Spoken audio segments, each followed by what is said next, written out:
Okay, everyone, we're now going to go over to our first run of the last day of InstaSpeedathon 2023. That's going to be Lunistice 80% Glitchless Hana by TheHellfridge. So, don't forget, of course, we are doing this as a charity event for everyone can. So, if you'd like to donate, then please do so by typing !donate in the chat. That'll bring up the Tiltify page that you can donate to as well. You can also subscribe to the Twitch channel or watch adverts, donate bits and all that stuff as well. Half of that revenue that we get through Twitch will go to Everyone Can at the end of the event as well. And obviously merch sales, well, !merch in the chat. They'll bring up the link to the InstaSim store where you can buy some top quality InstaSim merch, and half of the profits will also go to Everyone Can from those sales as well.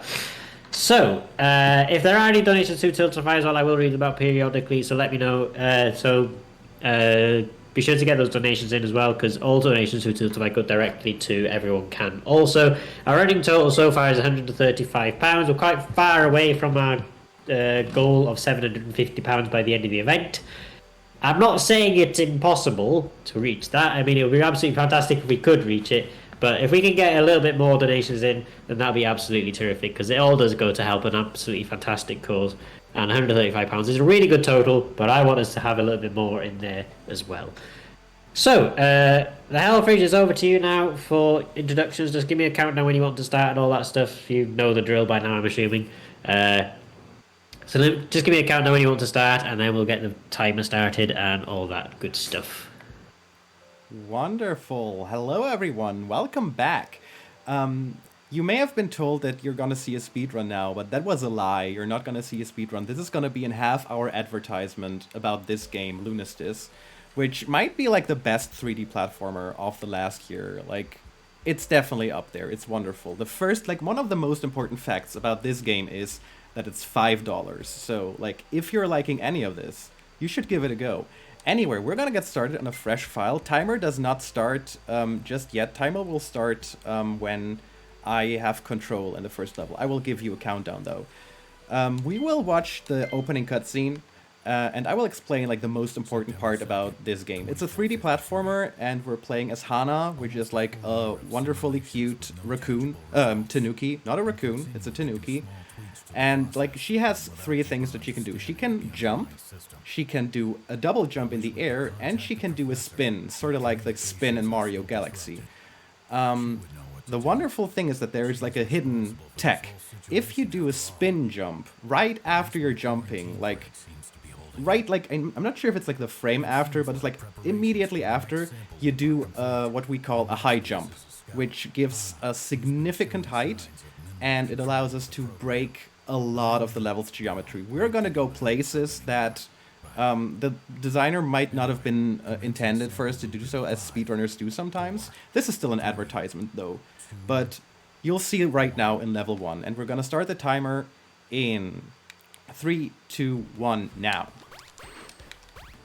So right off the bat, we're just going to go like exactly the opposite direction of where we're supposed to start. We're jumping on a roof there. We're jumping up here. So this beginning of Lunistice, like if you are interested in speedrunning the game, like this opening there, that is like basically the price of entry if you wanna compete. Because basically this opening already asks you to do all the things that are important in the speedrun. Like you have to do a high jump, you have to time a lot of precise jumps very tightly. But yeah. As you see, the levels, they're pretty linear. There's collectibles, which we will ignore, since this is the any person category.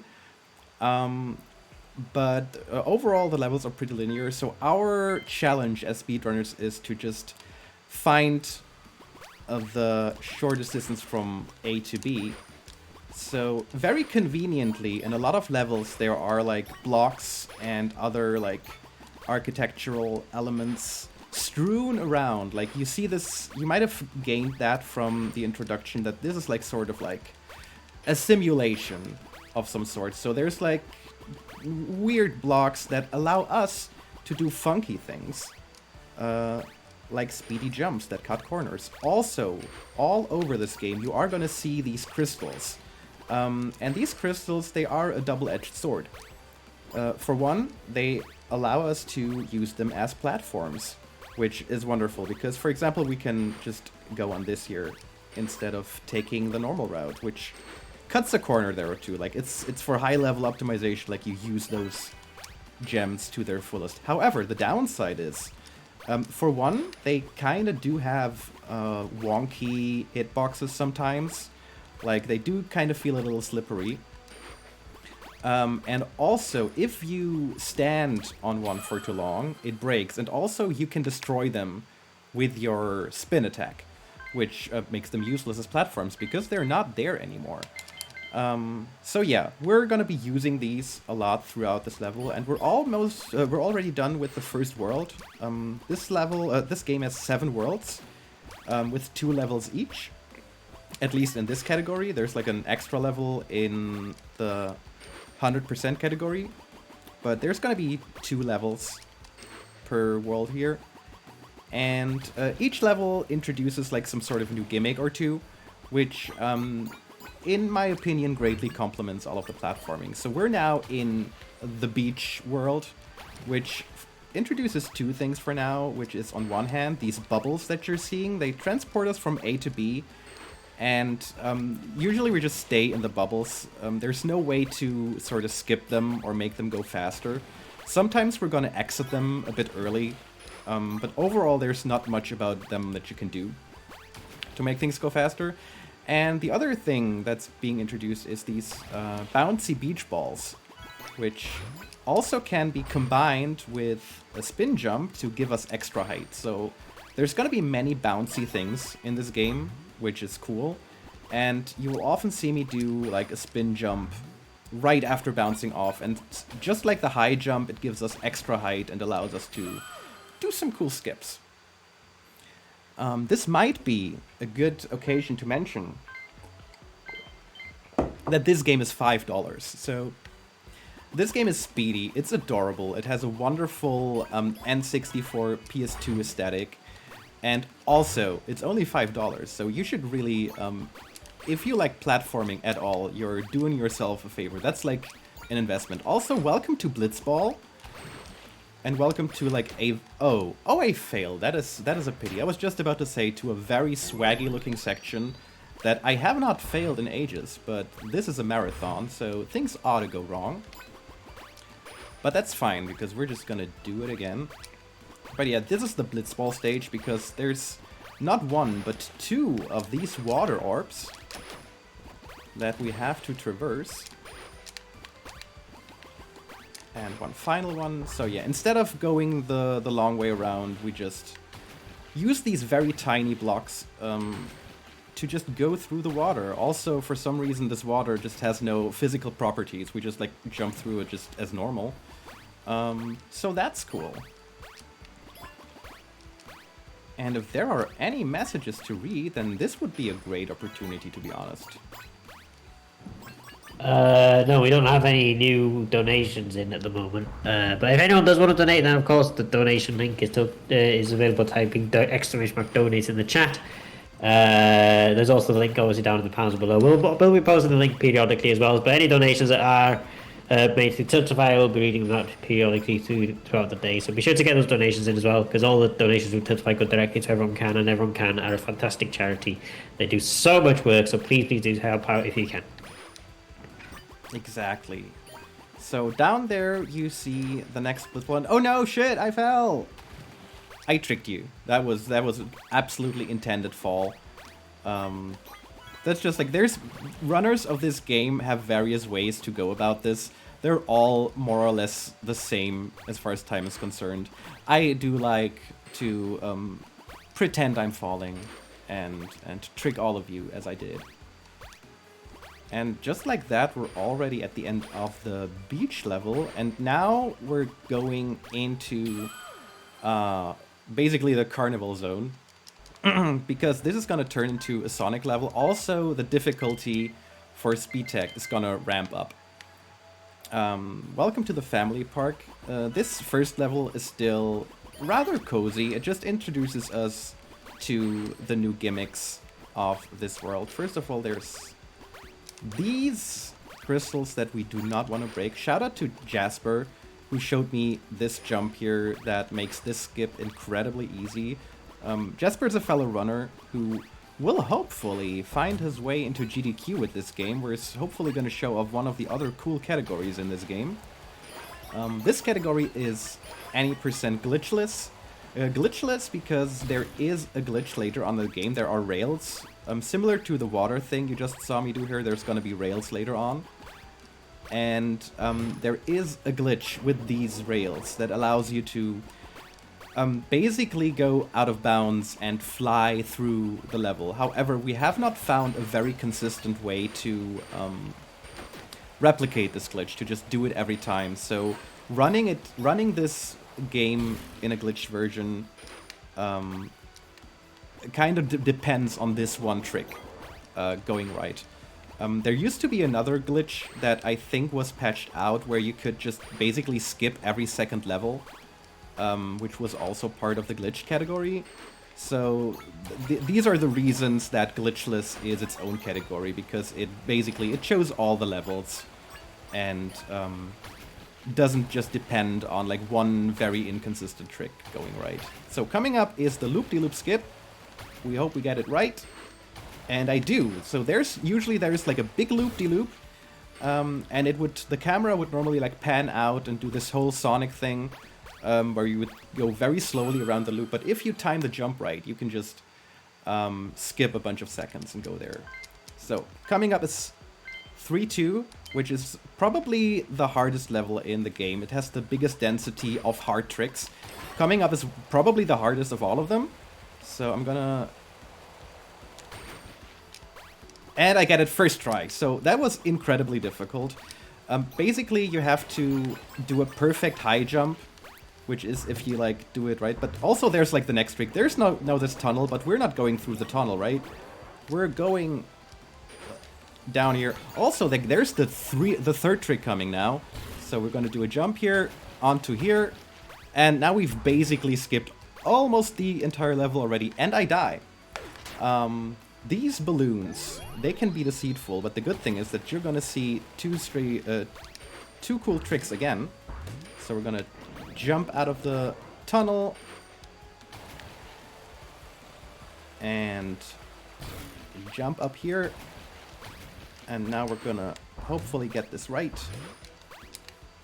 I'm gonna get this checkpoint for safety. So yeah, 3-2 is like a run killer because it has such a high density of precise and difficult tricks. So this is the last one for today, at least for this level, and just like that, we're at the end of the level. That one death was lamentable, but overall that went really well, especially that very first trick.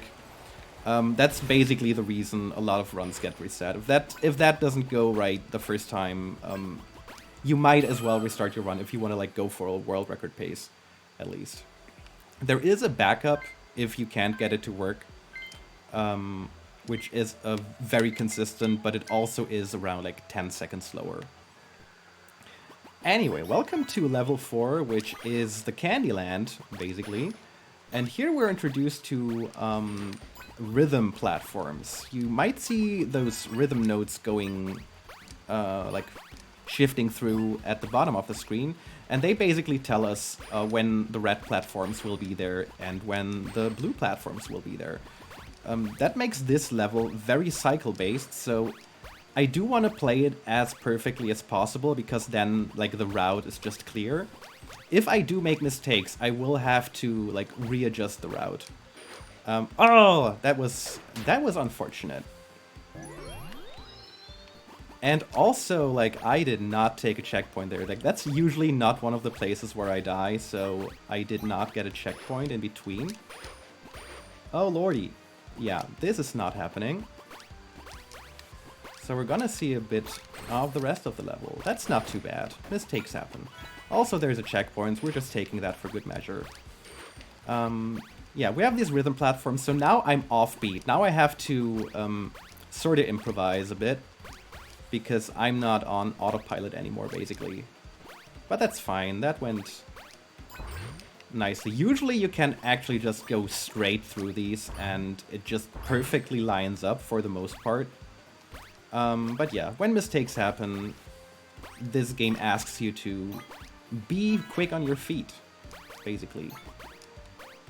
in the next level, 4-2, we're gonna see a skip called Dango Skip. Now, what is a dango? A dango is a Japanese sort of treat, like a candy, where it's like, I don't know if it's dough or if it's like a mochi kind of thing, but you've probably, like, if you're familiar with like, this is a dango, this big thing there, that's a dango. So what is a dango skip? In the very beginning of 4-2, there is a dango that bounces up and down, and if we jump off that at the right moment, beautiful things will happen. So let's see. First try. Wonderful. Oh, now I'm gonna play it safe because I do not want to do that again. So that was actually kind of beautiful. I'm very happy that worked first try. And I'm also gonna get that checkpoint, because if I do not get that and I die now, I'll have to do the dango skip again, and I already got that first try, so why should I waste more time with that? You are all already very impressed now. So, and here's another instance where the crystals are just perfectly aligned for us to do some skipping around. Even though the hardest part of this level is already over, this level is still no joke. Now there's super speedy platforms, but luckily we only have to hit one of them. And again, if you're on the right pace, you tend to know where it's gonna be just because you're so familiar with the level and its rhythm. So, oh no, I fell. Oh no, I fell again. Oh no, I fell a third time. I'm a joker, I'm sorry. I do not want to play with your feelings, but I do want to entertain you. So coming up is a cool part where the dev actually, like these cookies that you're seeing here, they were not there in earlier versions of this level. They were actually added in a patch to make the section speedier. It was literally something that the dev did for the speedrunners. Another fun fact, if you have watched this marathon yesterday, you may have seen me play a little game called Beanie by a German dev called Siektro. This game here is also by a German dev, and I already told you about the weird renaissance of German platformers inspired by classic games. This is one of them. Also, you can play as Tori, who's also an unlockable character in Beanie, so we've come full circle, basically. We're done with the Candyland. Coming up is the best world in this entire game. We're here in Forest Melancholy. It has the best music, it has the best level, it has such a good vibe. Like, look at these autumn colors. Like, I'm an autumn child. I just like it when it's like not too warm, not too cold, and everything's brown and red and yellow and orange, and I'm like, this is wonderful. We've got new rails, but there's also like other stuff that's being introduced in this here level. First of all, we've got these big bouncy mushrooms. This one I didn't need to take, I just wanted to show it to you, but this one we can bounce off. Gonna take that. Checkpoint for good measure. Also, you might be noticing, like, when I'm on a rail, I tend to just spam attack, the spin attack. The reason for that is if I do that, the needle, the Tony Hawk needle, it stays in place. And the needle works in such a way, if you're right in the middle of it, you go faster. So basically, I try to keep it in place so I don't lose speed. So these vines here, they actually work in a funny way. You have seen me attack a glowing mushroom, and that triggers these vines, and they kind of grow. However, that is a lie. The game is lying to you. If you activate them, the vines, they are there immediately. However, the animation plays out because it looks cool. Like, it looks cool to see a vine grow, right? However, you can actually immediately jump onto, like, the invisible part of the rail and speed things up a bit. Coming up is a very tricky jump, but it's super cool. Let's see if it works. Otherwise, I lose a lot of time. But here we go. Like, there was another sort of Sonic swag shot where there's a big loop around that big tree there. And it would, again, just pan out the camera and be very slow. But if you time that jump right, you can just skip the whole thing by going into the booster. And just like that, we're done with 5-1. We're already more than halfway through this wonderful game, and I think that's a good opportunity to mention again that this game is $5. You really ought to like treat yourself. There's 2 unlockable characters. There's an unlockable level. It looks gorgeous. Also, this is the infamous level where the music is broken, so you're just listening to a whole lot of nothing now. Which is fine, because we're just gonna vibe. I'm gonna explain the level. Normally, you're supposed to go into the 3 corners of this level to activate these 3 little drops that you see in the top right corner of the screen. If I do that, there's gonna be a bubble in the middle, and that brings us to the final part of the game, of the level.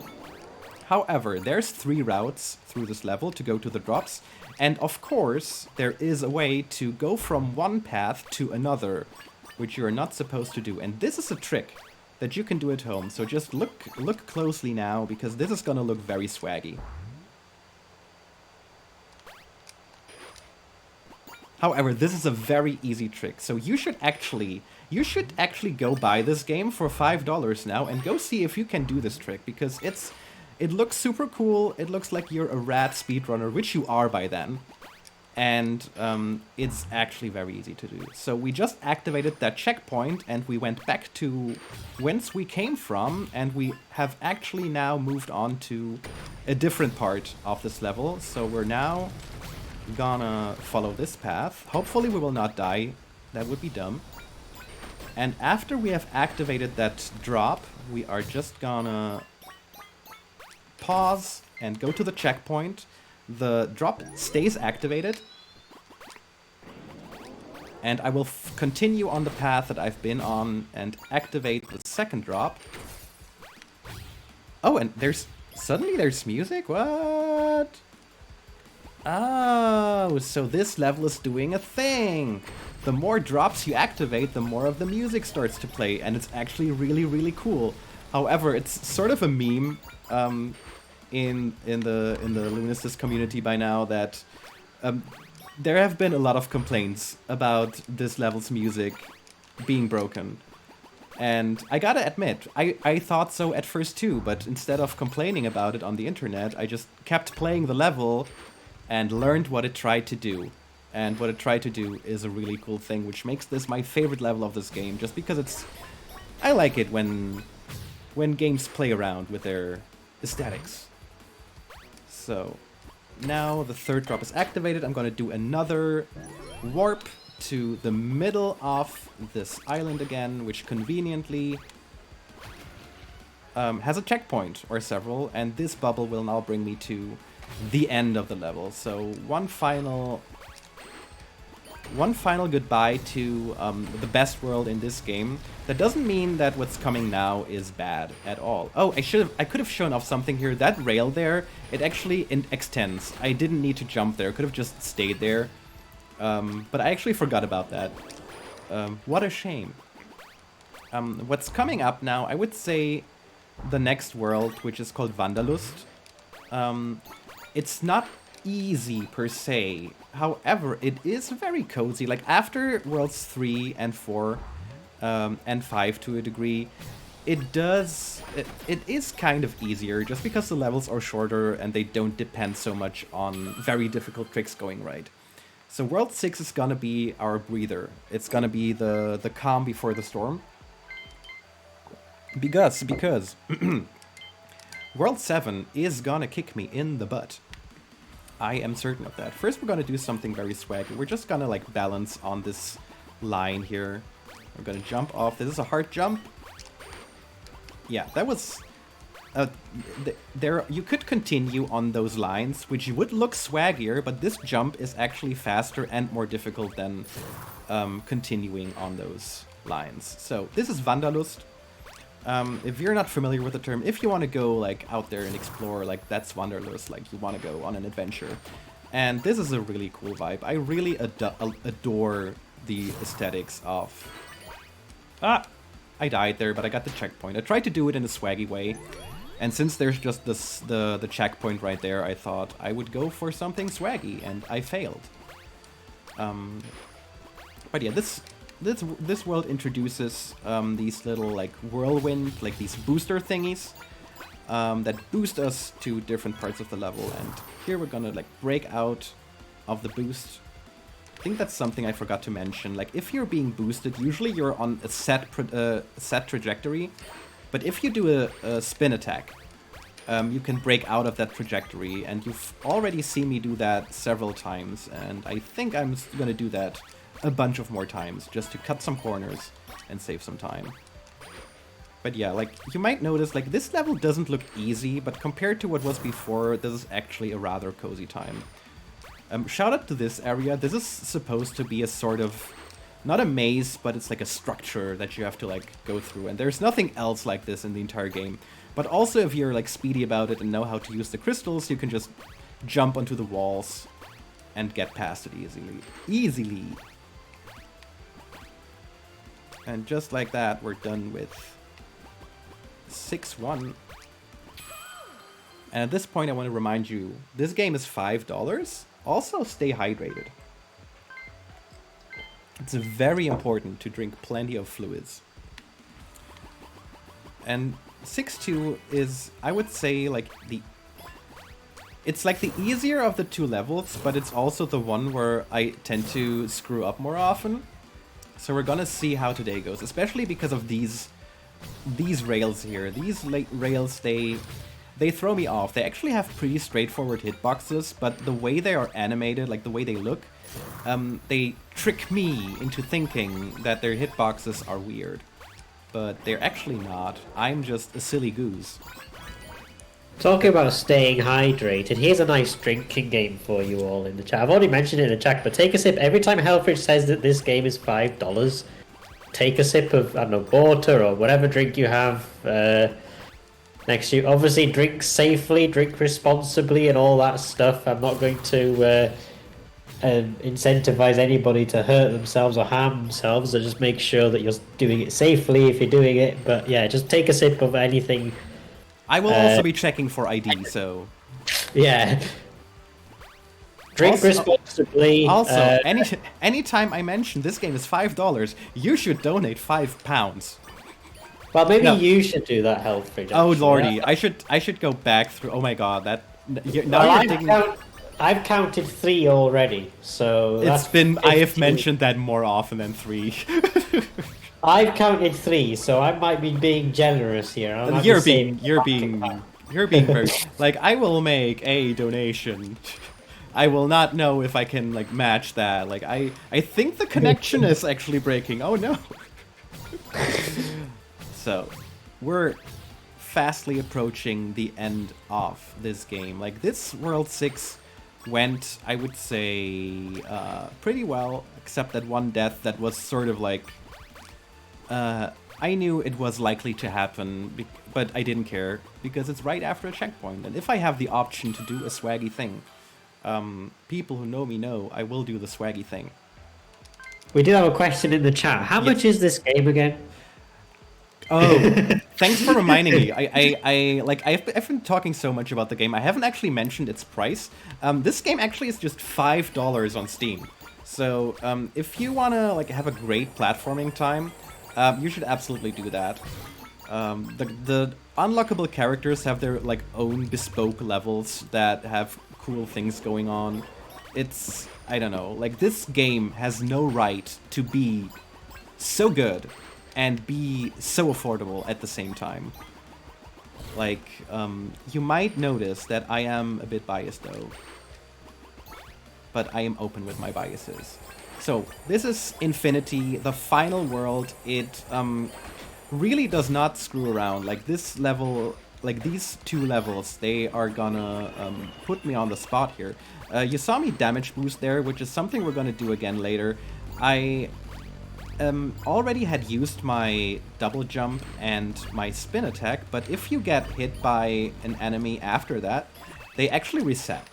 So I bumped into those enemies and could just continue to spin and jump and skip a whole lot of the level. However, like that's also, I believe so. I believe that's very much intentional to be used as a shortcut there. At least it looks very intentional. But yeah, also these speed booster ways here, they make me very fast. So one challenge in this level is to keep this momentum going. So once you're in speed mode, it retains as long as you are on these tiles or on one of those purple, like, Milky Way planet road kind of thing. I don't know. As long as you're on there, you keep your momentum, so you want to keep that going for as long as possible. I usually wouldn't take this checkpoint. However, there's a really nasty jump coming up. I hate this jump. It's the worst jump. But yeah, these 4 tiles that are aligned in such a way, they suck. Like, if you go and buy this game for $5, which you should, you will get to this portion and you will hate these 4 tiles there. They are just gonna really give you a bad time. Which does not make this game any worse. It's just like, come on. So, there, all the way there in the back, you see a castle, which is our destination. Right here at the end, we also keep the momentum on these tiles here, and so you're gonna see me jump at the very end, because if I went onto the gray floor, I would lose the speed from the tiles. So, just trying to keep that speed for as long as possible. So, coming up is the final level. There's a lot of cool tricks. A lot can go wrong. It's also like a best of all the aesthetics. You're gonna see me basically travel backwards through the worlds towards the moon, all the way there in the back. And each section is gonna like bring back the gimmicks that each world had, and it's a really cool time. It's a really fitting and cool final level. There's gonna be another damage boost. I'm gonna get hit by this laser so I can boost through the other one, because that's faster than jumping twice, basically. So there's the... oh lordy, that was... I tripped myself there. The boosty things and the flags from Wanderlust. And now we're gonna get into the forest. There's a really tricky trick coming up. Just gonna do a jump, this. And I want to get to that booster, and we're getting it. Yeah. There's a swaggier version of this trick that's a bit faster, but this way you can skip waiting for... you can skip going on one of those vines. You just like immediately jump from the beginning of the vine onto the booster. So now we're coming back to Candyland, and there used to be a trick here. If you paused this level in an older version of this game, the timer would stop, but the music oh lord, I died there. That's never happened before. Seriously, like these cookie rollers, like, they're nasty. But that gives me more time to explain, and also more time for charity, right? And speedrunning. If you paused, the platforms would keep going, but the time would stop. So you would just, like, jump recklessly onto them and pause at the last moment, and just wait for the platforms to be below you. I will now get this checkpoint as a safety, because I try to learn from my mistakes. Now that's not possible. It's been fixed in the latest patch. However, if you do play this level perfectly, you can get a cycle that is more or less perfect.